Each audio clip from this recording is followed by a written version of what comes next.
So I'm going to end up this chapter or this week's discussion on integrated approaches to change. Again, we're going to look at a few possible models to kind of think about how we're actually doing change and to implement this. And again, we're talking about creating a change strategy that is going to involve multiple interventions and how to actually kind of conceptualize that on a project management source kind of viewpoint. And then we're going to end up discussing just the broad range of potential interventions that we can then use in these larger models. So again, the OD practitioner is generally going to be driving some combination of behavioral strategies, structural strategies, and technological strategies. So for instance, a very simple integrated approach to organizational change may involve one aspect of each of these. So changing attitudes and values within the organization, resulting in new behaviors, a behavioral change, a structural change, changing the structure and design of management, resulting in new relationships, and a technological strategy, changing the production and methods used for production, basically the creation of new processes.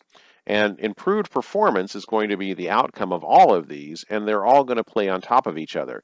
The new behaviors are about accepting the new management relationships. The new relationships are about a more efficient way to communicate during the production process, and the new processes are coming up with a more streamlined way to actually produce whatever the company is actually focused on. So this is broadly what we're thinking about, and as I had mentioned in the previous section, behavioral strategies are almost always going to be a component of OD change by its very nature, usually as a component of either a structural or a technological change or combination of both. So another way to look at this is the organizational iceberg approach to OD, and that is that there's the both formal organization and the informal organization. And the informal organization usually has a larger component or a larger series of systems than anything that's formal. So the formal organization is the actual organizational structure, reporting charts, basically who you report to, who people report, who their direct reports are. It's also job descriptions, organizational structure, can be cultural communication. And most of our OD interventions are primarily going to be focused on the formal organization. So overt components include job definitions, organizational structure, span of control within management, organizational missions, goals, and values, operating procedures, production and efficiency, and measures of all of those. And these components are publicly observable, they're rational, and they are oriented to structural considerations, but they're also what we're usually going to be trying to affect. Now, the ripple effect of changing anything in the formal organization is that you'll often result in changes in the covert or informal organization. So basically, influence patterns, personal views of the organization, individual competencies, patterns of interpersonal and group relationships, group sentiment, perceptions of trust, individual roles, emotional feelings. And these components are typically hidden. They're affective, referring to they're an emotional response, not a rational response, and oriented to the social and psychological processes and behavioral consideration.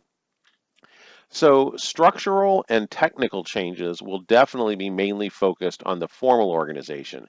However, if for those to be successful, we always need to take into account the covert or informal organization, and that's usually where those behavioral changes are going to be attempting to either mitigate or use these to our advantage to increase the chance to actually successfully implement change.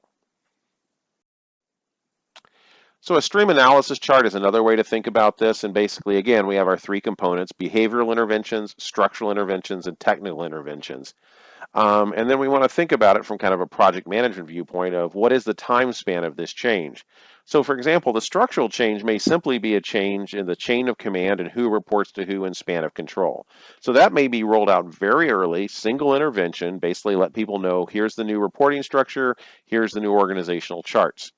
At the same time, though, we may be also implementing some technical change. We may be installing a robotic systems we haven't used previously, which involves initially training people on how to use these new technologies, the installation of these new technologies, installing, in this case, robotic systems, and then additional training to make sure that the actual hypothetical training is actually affecting people's ability to use the two technology. So usually we're going to have two levels of training at that point.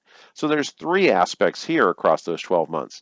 Now, at the same time, we may be using various tools for behavioral intervention, including team building, intergroup team building, and self-managed work teams is we actually not only change the chain of command, we also change how people are interacting and working within a group. And again, the reason we'd be moving to teams is not only for efficient as far as a technical way to do things, we're also wanting to use that to actually increase commitment to the organization, increase job satisfaction.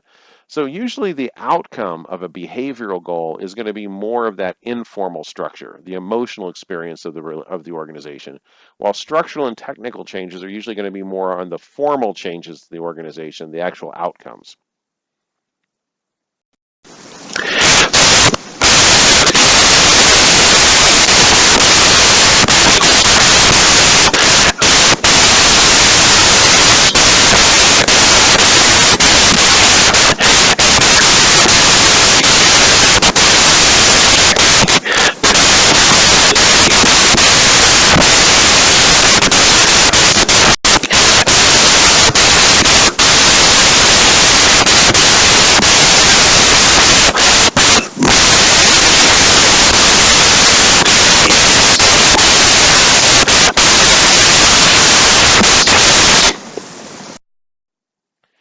So the major intervention techniques focus on 4 broad categories: the individual or interpersonal level, the team or group level, the intergroup level, or the total organizational system level.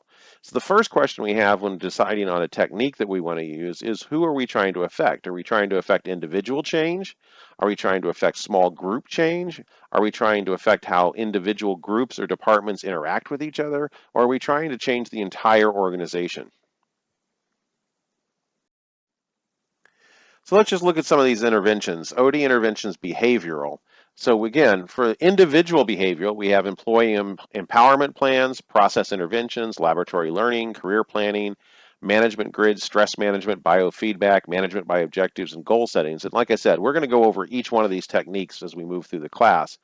For teams, we're looking more at team building, quality control, role negotiation, role analysis, third-party intervention, but also goal setting again. Notice that some of these interventions will work at multiple levels.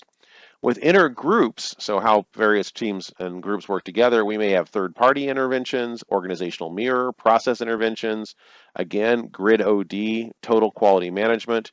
And for the total organization, again, we see goal settings show back up, but also action research, survey research and feedback, high-performing systems, re-engineering, and also creating a learning organization. Looking at structural and technological interventions, again, we see that there's differences. So individual technological interventions might include employee empowerment or job design. Teams could include virtual teams or job design. Intergroup could include total quality management. And again, total systems, we might be looking at survey research, feedback, action research. And again, I'm really throwing a lot of terms out here, and I recognize that, but this is really mainly just to kind of get you familiar with the idea that as we move forward on deciding on interventions, our first step, which is what we've been discussing this week, is creating a total plan. What all needs to be changed, what elements are in play, what is going to resist the change, what is going to help us with that change, and finally, what is this going to look like in a structural kind of timeline, so project management. What interventions are being used when, and where are they addressing? Are they addressing behavioral, structural, or technical components to basically ensure that change occurs? And then once we have that large model, we're now moving into the minutia of exactly which interventions to use. And it'll be probably useful to return to these 3 charts, the 2 on this slide and the 1 on the slide before, as we start moving through all of these individual techniques, to just kind of get a better picture of when they might be used.